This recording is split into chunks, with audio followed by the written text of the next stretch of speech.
I'm moving house today. It's been 2 years, 8 months and 28 days, and I've got to say that as I step off the bus for what could be the last time spent as sitting in your boss supermarket queues, etc. And I have to say though, it's only today that I'm glad to be leaving. I really will miss the when Santa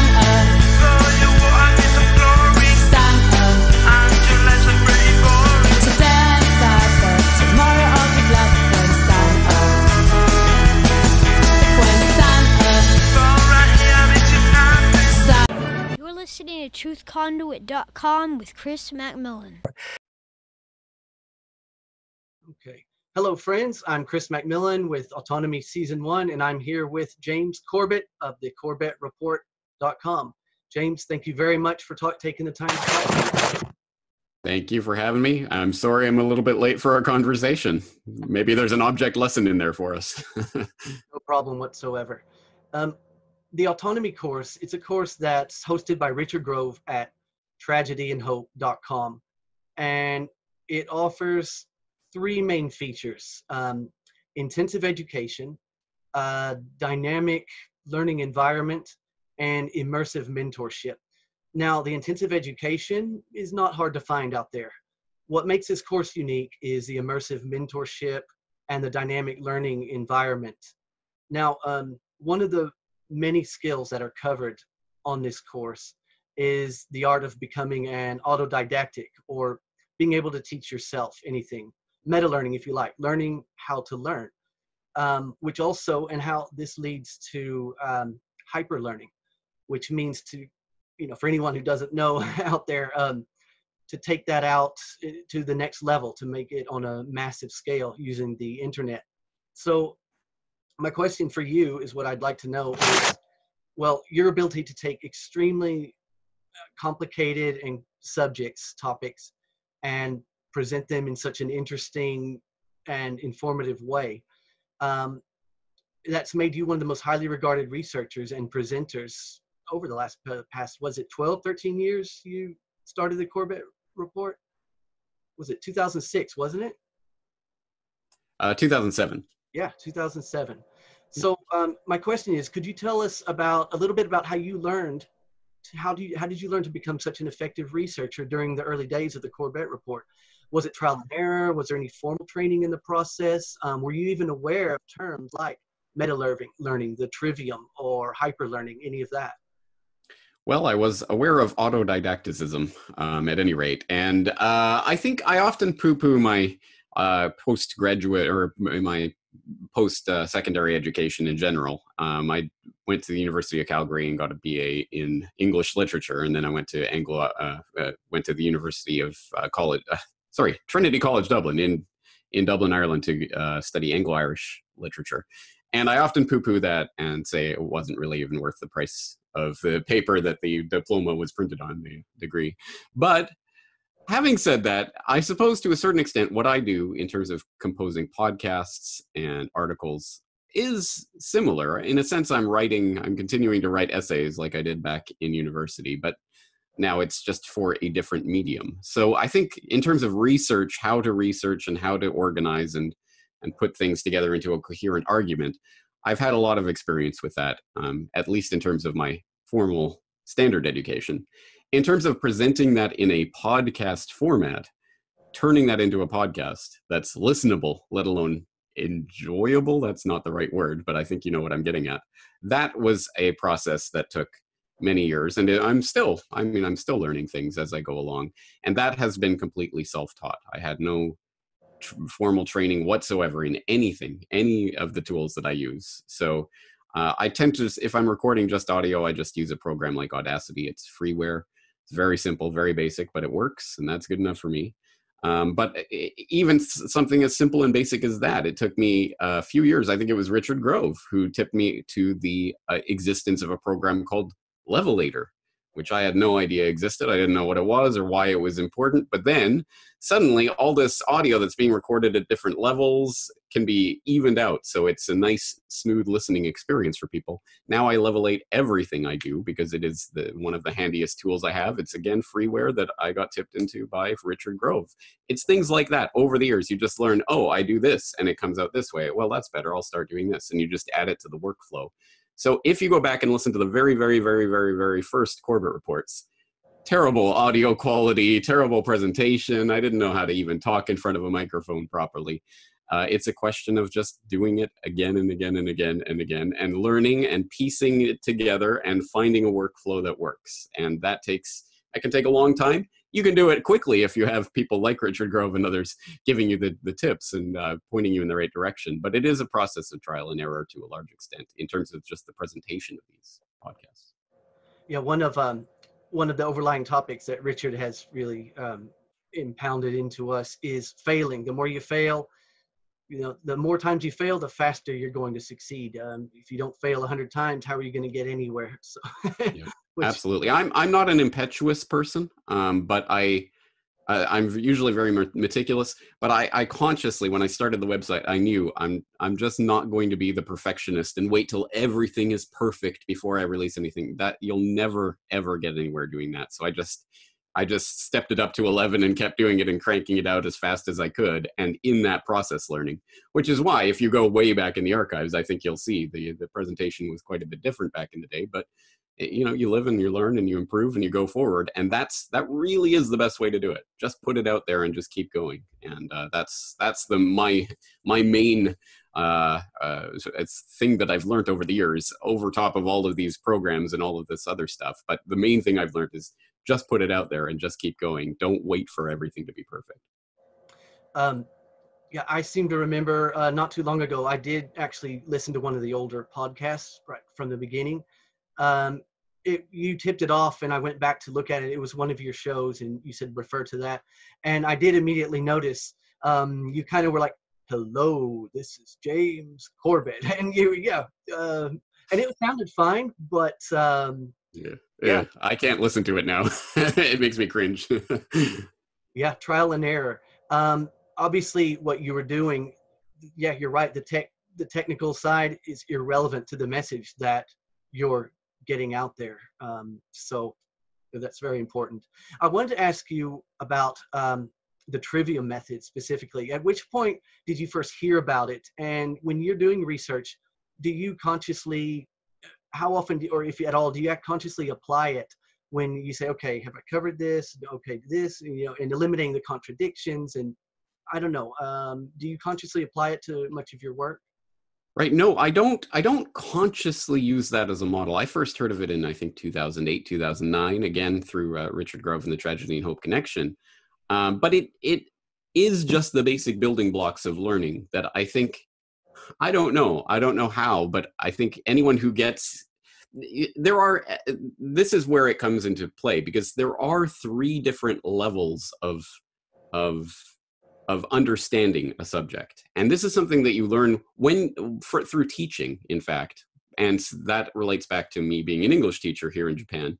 And again, when I came out to Japan for the first time, I didn't have any experience in teaching. I didn't study teaching or anything. So I just went in the deep end and started teaching people and learned through trial and error, once again, what to do and what not to do when you're teaching people. And things that are so obvious from my perspective now were really, I didn't really think about it. I didn't know about it. From the teacher's perspective, I know this, it's very basic and easy, so we can just kind of glance over that and get to the good stuff. No, from the student's perspective, no, you have to lay it out and you have to really make sure they get those basics. So then you build on top of that, and then you build on top of that. And it's the question of structuring it that way, which again is not necessarily intuitive, is this kind of thing that I learned. So I don't know, it's just a meta process of learning and discovering, but I realized, okay, you've got facts and ideas and dates and things that are just, I mean, that's the kind of the essence that you're working from. But how do you put it together? Well, there's the grammar. And so we have to find a way to connect these things. And anytime you form a narrative like that, yeah, you're taking certain facts and then these facts don't fit into that narrative. So it's always a process of constructing it. And does this make sense? And then asking yourself, well, now that I've put this together in this way, does this help me understand the world better? Does this help me live my life better? Does this improve something in some way? Once you have that, then it's the third level of the rhetoric of how do I convey this to other people? And they often say that if you want to know if you really understand a subject, try to teach it to someone else. I can tell you from experience, that's true. If I didn't have this podcast and wasn't trying to construct this and present it in a way that's understandable to other people, I mean, it's hard to appreciate just how difficult that is and how well you have to know a subject matter to be able to do that in an effective way. But once you do, and again, this is the thing that you learn by doing, because once you've done that, and once you've constructed something and you've taken a complex subject and you've really delved into it, and then you put it together and present something coherent on it, when you do that effectively, you know what that is and how much work goes into that, and then what the finished product looks like. And that is essentially the Trivium model, but I don't consciously think of it as that. That's just the way that I do it. I collect the facts, I find the narrative, I present the narrative, and there it is right there. But that is the building blocks of how to do this. And it's not something that's ever taught specifically in the public indoctrination system. It's something that maybe you get a taste of when you're doing presentations and things to the class, but they never put it in that context. So it never lets you really sit back and realize what it is you're doing. Yeah, exactly. You will not be taught the Trivium in any public school, as far as I know. Your story is not unlike mine. I went to Spain to teach English when I was 23, and I threw myself to the wolves. I had no idea what I was doing, and you figure it out as you go. I ended up staying there teaching English for 18 years, in fact. So yeah, I can definitely relate. You learn best by teaching. Have you developed any successful habits over the years that's helped you organize your projects, your time, your life in general, anything to do with time management, sleep, dietary, any of that? Anything you want to share on that front? My trick for the first decade or so of the website was just not to sleep. I really delved into it. And especially in the first 4 years of the website, I was teaching full-time and doing this at night, essentially. So yeah, it involved a lot of, if not sleepless nights, at least very little sleep. And that is not an advisable way to do this. I wouldn't recommend that to anyone. I suppose it was good for building the website and to getting my stuff out there, but yeah, it's probably going to shave a few years off of my life. Now, in the last few years, I've had a family. So when that comes along, of course, that changes the time management perspective on everything. It also involved some sleepless nights in the first couple of years of my children's lives. But now that we're settling into the new routine as my children are getting older and I'm starting to get the handle of the work-family balance, I have carved out certain spaces of my day that, well, I know I'm going to be with my family, so I'm going to disconnect. I'm not going to be checking my email or having a device ringing in my ear at all times. So I've carved out those certain spaces of the day, and I still practice and experiment with different things. I mean, why not try different things? And what I've tried from basically the beginning of this year is now, instead of getting my kids ready for bed and getting them off to bed and then going and working for another few hours and then crawling bleary-eyed into bed and waking up in a few hours after that and then napping in the day. It was just this crazy lifestyle that wasn't working for me. So in the last few months, I've been going to bed with my family at 9 p.m. and then waking up really early in the morning, sometimes 4 or 5, sometimes 6 a.m., whatever it is, and then getting some work done in the morning before my family is up and going. And that actually I've found is actually a better way to do it. Because I'm more refreshed. I actually have a good night's sleep and I'm still, able to do work. But then secondarily, I found the morning time is actually more productive for me than the evening time, especially evening time when you're so tired anyway, you're just forcing yourself to stay awake. You're not going to be that productive. So in the morning, you're fresh, you can get things done, and it's before anyone else in the world is, well, not in the world, but around is awake and operating, so I can just focus on whatever it is I've got to do. I found that's my best way yet. But as I say, I'm still experimenting, and it changes depending on the family dynamic and what stage of life you're at and all of that stuff. Maybe when you're in your 20s, staying up till 3 in the morning and waking up at 7 is doable, but not by the time you're approaching middle age. Yeah. How old are your kids now? My boy is just about to turn 6. My girl is just about to turn 3. That's great. Yeah. Again, my son's 8 and my daughter's just turned 7. It's great. And that actually leads up to my next question. What are your thoughts on homeschooling, and what's the homeschooling situation like in Japan? Homeschooling, as you might imagine in a society like Japan, is not very common. There are organizations and communities that do it, but it is extremely uncommon here. It is possible, though. I will say that. We are not going that route, interestingly enough. But I've talked about it on my program before, and I think it is certainly the ideal setup for certain family situations, if, all things being equal. For our particular family situation, I just don't think it's going to be ideal.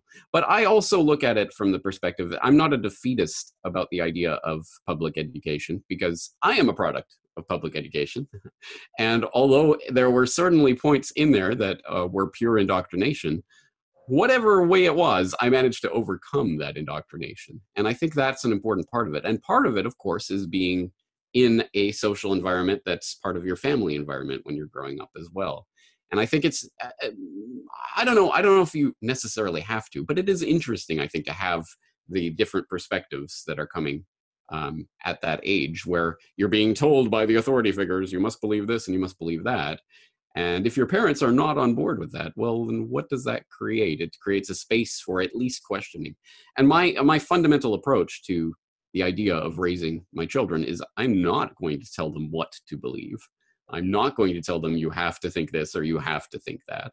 No, the process of them discovering what to believe and what to think and how to do that is infinitely more important. So teaching my children, if they have a question, well, how do you answer that question? Can you experiment with something, or can you look something up, or what sources do you take information from? That is really where the education happens. And if you build that into the sort of the educational DNA of your children, I think that's the thing that will see them through life, more so than here is the fact, and here is a fact, and here is a fact, and you must believe this and you must believe that. No, it's about the process of learning. And if you can instill that in children, they can get through anything, even public education. I was blown away that the documentary that you've recommended so many times over the years, Children Full of Life. What was it called? Yeah. Yep. Children Full of Life.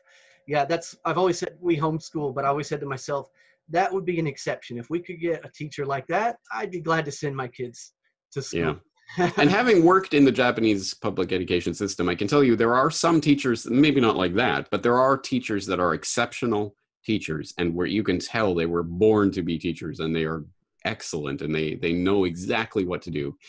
And then there are teachers on the exact opposite end. You just think, how did you ever become a teacher? Why are you doing this? This is terrible. And then there's most teachers are in the middle somewhere, as you would imagine, right? There are the exceptional standouts, though. And I think, I don't know about yourself. I came up in the public education system, so I can think back to, I had that teacher. That was the great teacher that inspired me and made me want to go that way and think about these things. So I think they exist. They're out there. But yeah, and hopefully they can be the guiding lights for an education system that is full of maybe people who shouldn't be doing it.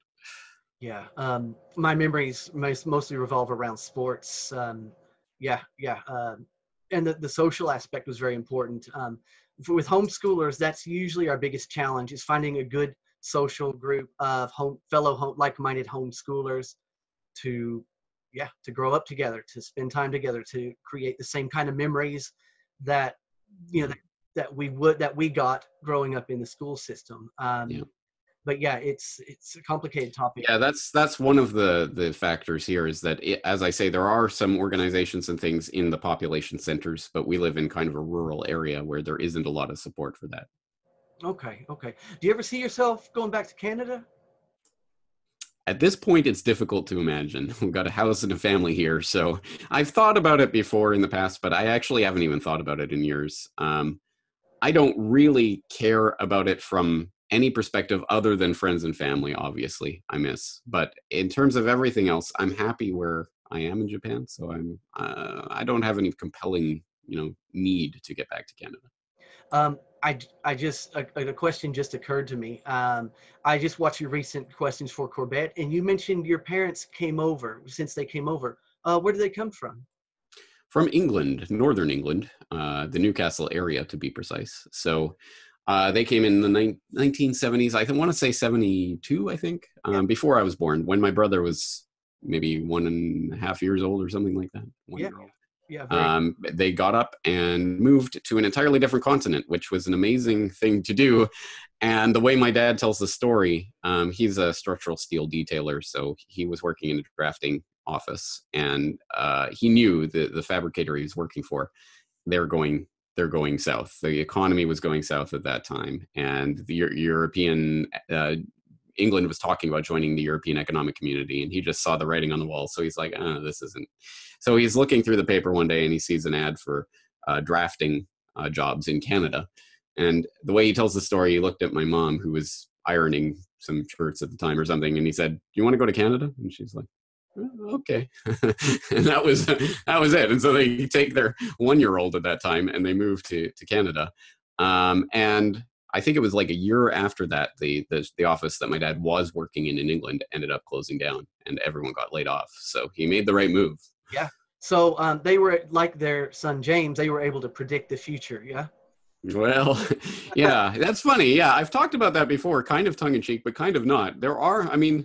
Predicting the future isn't always about crystal balls and goblins and gulus and whatever. It's about understanding, just seeing what's happening and being able to place it into a context. And if your roadmap for reality is good enough, you might be able to at least not, you're not predicting dates or anything, but the trends, and that's the important part. Yeah, and unfortunately, there's a lot of dark trends happening right now with the rise of technocracy and everything else involved in that area. James, that pretty much wraps up my questions. I really appreciate you taking the time to talk to myself, and of course, my fellow autonomy students will be looking forward to hearing what you've had to say about all that. Is there anything else you want to add before I close?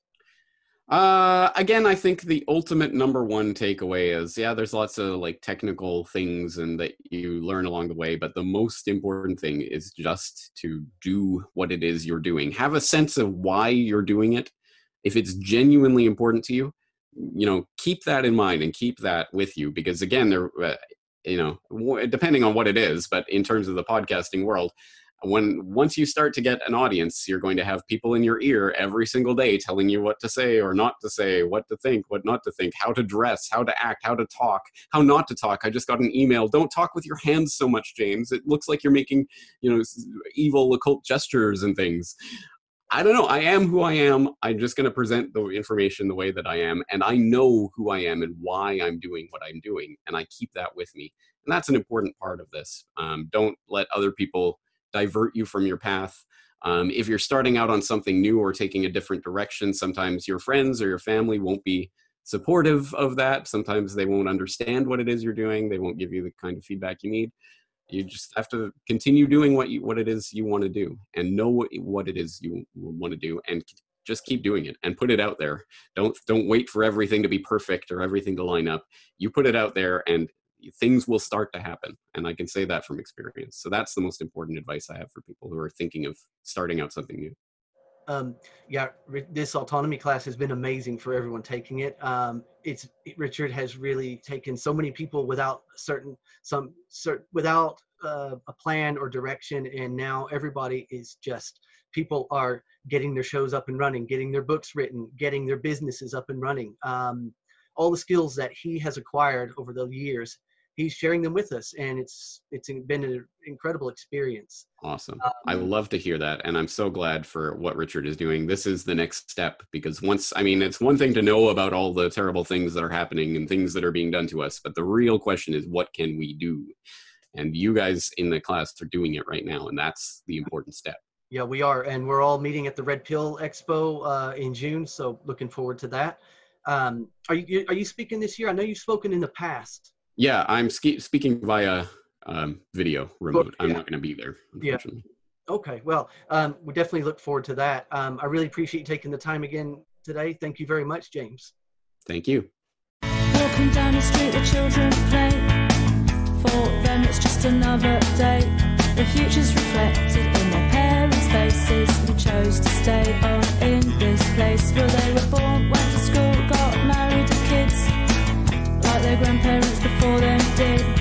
Got to escape, you know, before it's too late. Although today I could say that I really will miss the when Santa,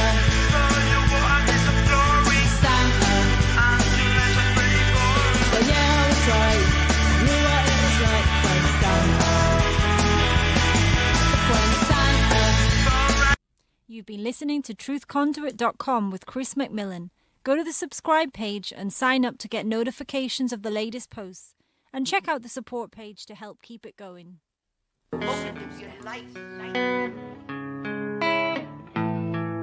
Yeah, I've got a friend in Jesus Christ.